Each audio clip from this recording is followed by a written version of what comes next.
Hello friends, welcome to my YouTube channel.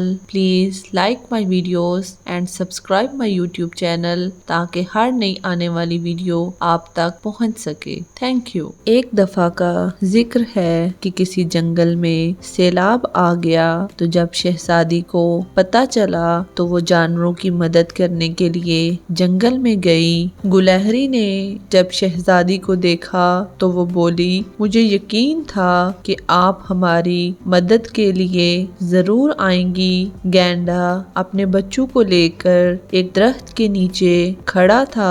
पानी उनके कंधों को छू रहा था। चिड़िया और कोयल अपने बच्चों के साथ दरख्त पर कांप रही थी। ज़ेबरा अपने डरे सहमे बच्चों को बहला रहा था।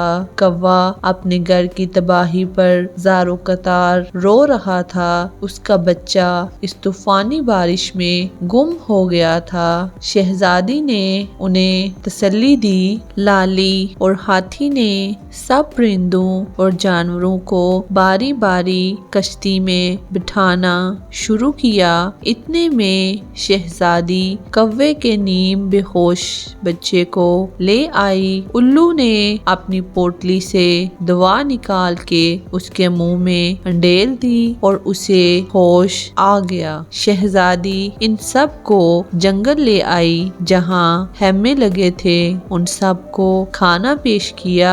खाने के बाद वो अपने बच्चों के साथ आरामदेह बिस्तर पर लेट गए। हमने बहुत मुश्किल से अपने घर बनाए थे, अब दोबारा से हमें मेहनत करनी होगी। चिड़िया ये कह के रोने लगी। तुम परेशान ना हो प्यारी चिड़िया, हम सब तुम्हारा घर बनाने में तुम्हारी मदद करेंगे। शहजादी की बात सुनकर सब ने उसे तसल्ली दी कि वो परेशान ना हो। इस आजमाइश की घड़ी में वो सब एक दूसरे का साथ देंगे और ना सिर्फ एक दूसरे की माली मदद करेंगे बल्कि जंगल को दोबारा से आबाद करने में अपना भरपूर किरदार अदा करेंगे। शहजादी जंगल की बहाली के बाद हम आइंदा होने वाली बारिशों और सैलाब से बचाव के लिए